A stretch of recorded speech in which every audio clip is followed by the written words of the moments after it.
Hello and welcome to Kevin and Lisa's monthly real estate update. Well, 4th of July's gone, it'll soon be Labour Day. The summer is flying by. It certainly is, and I know you have been and I've been really busy with this crazy real estate market. But I have had a bit of opportunity to check out HGTV.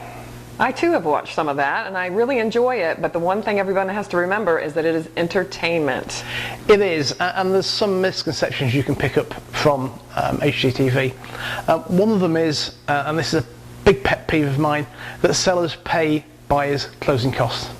Honestly, they don't. Let me explain why. So in our example, the list price is $200,000. We get our first offer, and that offer is for asking price at $200,000. The second offer is not quite so good, it's for $198,000. But the first offer, they're asking for $3,000 in seller paid closing costs, making a net of $197,000. The second offer has no closing costs, which makes the net of $198,000 obviously a better offer. Even if both offers are the net of the same, offer 2 is still the better offer because the house has to appraise for the offer price, not for the net price. So the way we really need to look at seller paid closing costs is not that the seller is being generous and giving you money, more that you are actually rolling your closing costs up into your mortgage. Thank you so much for that great explanation, Kevin. The other misconception that people get from HGTV is when they're out looking for a house, they have a $300,000 budget, and then they find a $200,000 house that they think that they can put the rest of the money, $100,000, into upgrading it or renovating it. That is not true. Let me explain. Let's say you have a mortgage pre-approved for a purchase price of $300,000 with, for this example, a down payment of 10%. This gives you a mortgage of $270,000 and a down payment of $30,000. Now, say you find a home for $200,000. Working on the same basis gives a mortgage of $180,000 and a down payment of $20,000. Doing the math, $30,000 minus $20,000 leaves you $10,000 cash for renovations, not $100,000. To do $100,000 of renovation, you would need an extra $90,000 in cash. Thanks for that, Lisa. Having said all that, let us talk to Jared, our mortgage expert, and see how he can help you with renovation mortgages and construction to perm mortgages. You've just seen how the math for a traditional mortgage will not work with a renovation project. So Jared, can you tell us what options there are for people when they want to buy a house and do renovations? Yeah, we've got 2 main loan programs for that. The first one's an FHA loan. It's going to have a low down payment. It does have mortgage insurance, and it is limited to about $280,000 for acquisition plus renovations here in the Wake County area. Okay. The second one is a conventional loan that's going to give us up to $417,000 for acquisition and renovations, but it does require a higher down payment. One key thing to remember for both of these is that the renovations have to be done by a licensed contractor. It's not designed for them to be done by you. Great. If a client is pre-approved for a traditional mortgage and then they find a house that they'd like to purchase and do renovations on, is it difficult to switch to a renovation mortgage? I wouldn't say it's necessarily difficult. It's just completely different. It's a whole new loan program. It's going to have different parameters, different conditions. They usually have a higher rate. They may have more mortgage insurance. It may have higher fees. There's just a whole new loan program that they'll be looking at. One thing to consider is this going to affect their buying power? Okay, so really it's best if they know up front they should, if they know they want to do a renovation project, then they should apply for a renovation loan. Yes, if they're even interested in buying something that they want to have some renovations done, it's best that we talk about it up front because it's not something they want to do later on. Okay.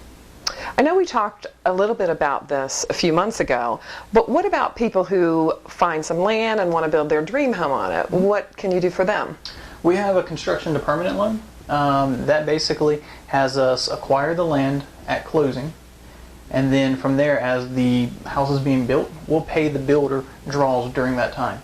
When it's all said and done, we'll actually transition this into a permanent loan, just like their traditional 30-year fixed loan. Great. Well, thank you so much for your time, Jared. Thank you for having me. It's a pleasure. Well, thanks for that, Lisa. That was great and very informative. So our time is at an end once again. We'll see you all next month for Kevin and Lisa's Real Estate Update. Have a great summer.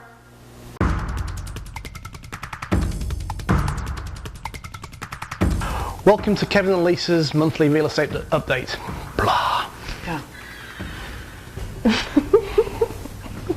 Start again. Welcome to Kevin and Lisa's monthly real estate update. Well, 4th of July's over. It'll soon be Labor Day. I mean it. This summer has Flown by. I have no idea why that's still. Let me explain a little more with this piece. I don't like that with this piece. I don't like. And let me explain that to you. I shouldn't have looked at you right away like that. You shouldn't look at me right away because.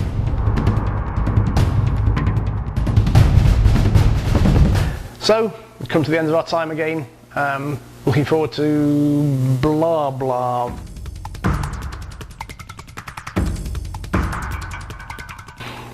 Thanks for that, Lisa. That was great.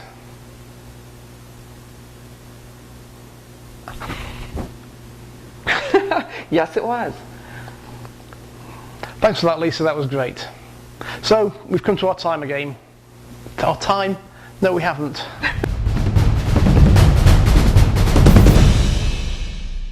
Oh God, wait, I got my glasses on. Take two. Go. You've just seen how the math for a traditional mortgage won't really work for renovation projects. So Jared, can you tell us what people can do if they want to do a Yeah, I can tell you. What options do people have if they want? Sorry, not to mean to kick you. 3, 2, 1. You've just seen how the math will... Good, because I wasn't looking. What were you doing? I was actually over here like this. I'm like, what the hell are you doing over there then? George Sr. Okay. 3, 2, 1. You've just seen how the math for a traditional mortgage will not work for a renovation project. So Jared, can you tell us what options people have if they do find a house where they'd like to do some renovations? Yeah, so renovation loan is very similar to other loans, but it's not like them. But it's like them, but it's not. It's like the...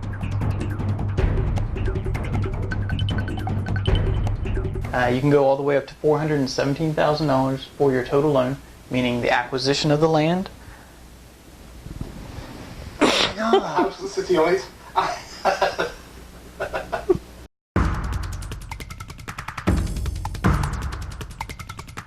A conventional loan that does offer a higher loan amount, $417,000, and it does have a higher down payment.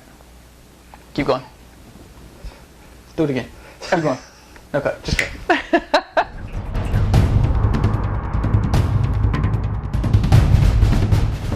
3, 2, 1. You've just seen it to math. 3, 2, 1. You've just seen the math that shows that. I don't. What the? All right, here we go. 3, 2, 1. You've just seen how the math for a traditional mortgage would not work for a renovation project.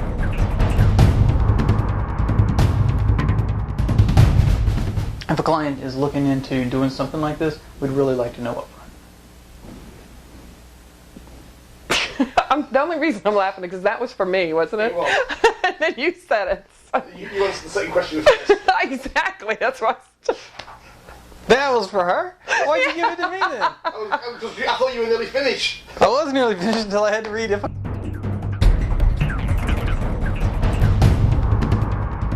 Well, thanks for that, Lisa. That was great. So, our time has come to an end again. Looking forward to the rest of the summer. Me too. Yeah. It'll go by quick. It will. And we'll see you all next month for Kevin and Lisa's monthly real estate update. Enjoy your summer. That was really bad. We're doing that over. That was so... Have a great summer, everybody, and we'll see you next month. Bye. Bye. Bye. Bye.